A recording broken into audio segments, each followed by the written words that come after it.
Marriages don't usually collapse because of a smell, but hers did.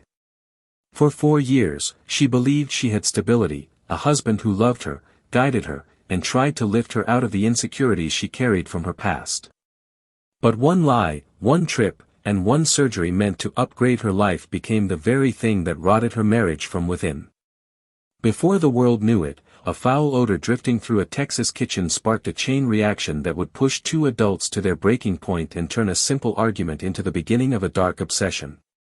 This is not just a story about a failed cosmetic surgery. It's a story about the moment a marriage begins to decay, literally, and the terrifying choices people make when shame turns into rage. Desiree Holloway was born on February 3, 1988, in a small apartment on the outskirts of Atlanta, Georgia. She was the third of 5 children and the only girl in the family.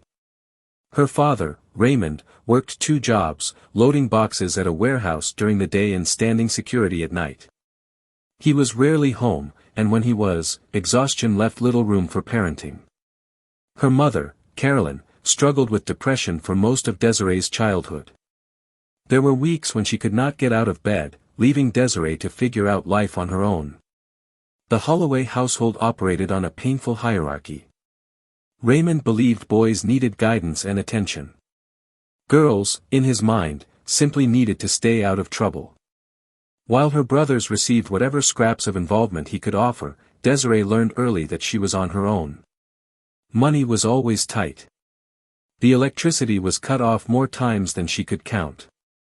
Dinner was often just rice and canned vegetables. She wore hand-me-downs from neighbors and church donation bins, clothes that were already stretched, faded, and out of shape. School offered no escape. Children teased her about her shoes, her hair, her worn-out clothes. In 6th grade, a girl told her she smelled like poor people. Desiree went home that afternoon and scrubbed her skin raw in the bathtub. By age 12, she had developed a ritual, standing in front of the bathroom mirror, counting every single thing she wished she could change. Her nose. Her teeth. Her hair. Her entire reflection. Psychologists would later describe these years as the foundation of her chronic appearance anxiety, the belief that her worth was tied directly to how she looked, and that if she could change enough things, she would finally be worthy of love. That belief followed her into adulthood like a shadow. At 16, her world shifted. After months of babysitting and saving, she bought her first new outfit from a department store. When she wore it to school, people looked at her differently. A boy asked her name. A teacher complimented her appearance. Years later, she told a therapist, "When I looked good, people finally looked at me." That moment planted a dangerous seed, the belief that external transformation equals internal value. After high school, she attended cosmetology school and later worked at a mid-level salon in Midtown Atlanta. She was talented, clients requested her by name. She made other women feel beautiful, yet every night she stared into the mirror and saw only flaws. The salon paid inconsistently. She shared an apartment with 2 other stylists and lived on the edge of financial survival. Then came Instagram. By 2015, it consumed her free time. She followed influencers with perfect bodies, luxury lifestyles, designer clothes, and exotic vacations. She compared her small apartment and inconsistent income to their curated, filtered lives. She convinced herself she just needed the right upgrade, the right opportunity, the right man to help her escape her circumstances. What she did not understand was that no amount of external change could fill her internal emptiness.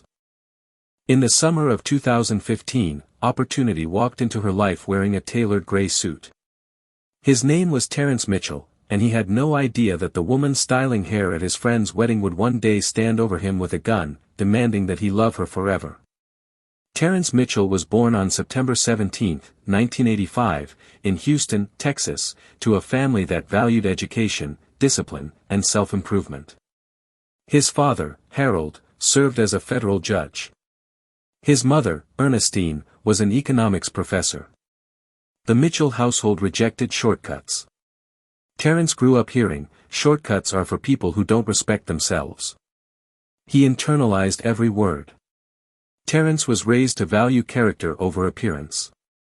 His mother believed beauty was temporary and warned him not to trust anyone who tried to buy happiness. Her words would echo years later as Terence lay in a hospital bed, wondering how he had missed the warning signs.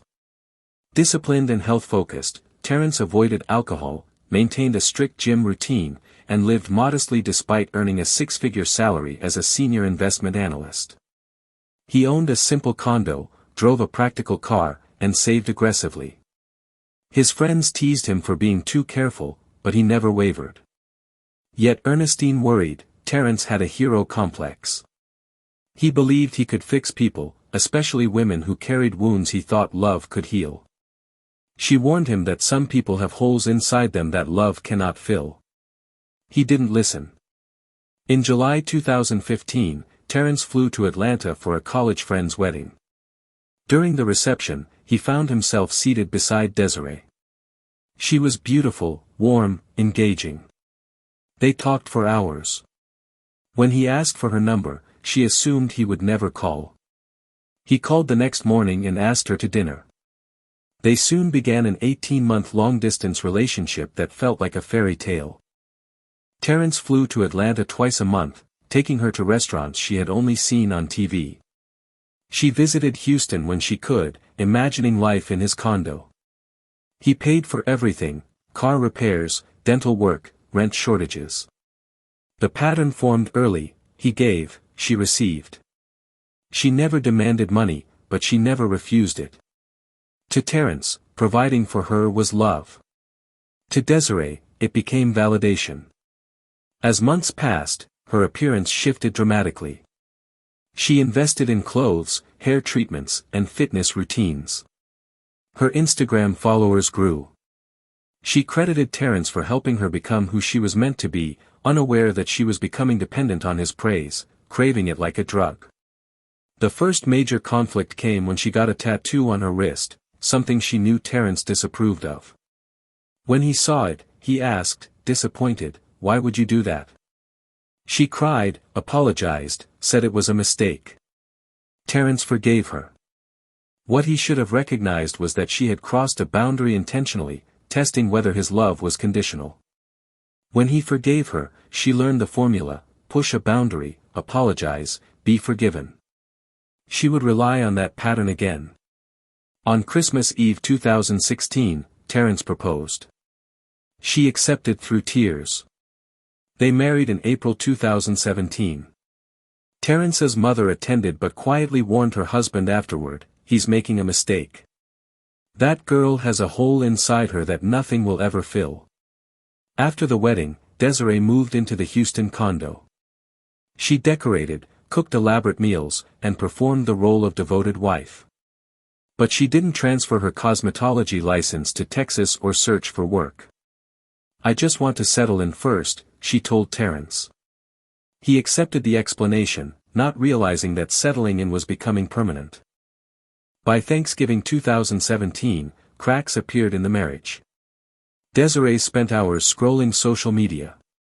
She shopped compulsively, filling closets with clothes she rarely wore. During family gatherings or work events, she seemed fixated on what others possessed rather than on the people themselves. Terence began seeing things he had ignored. The dreamer he fell in love with had stopped dreaming. Her world had narrowed to comparison, consumption, and the pursuit of perfection. And soon, the decision she made, one surgery, one secret she believed would transform everything, would become the beginning of the decay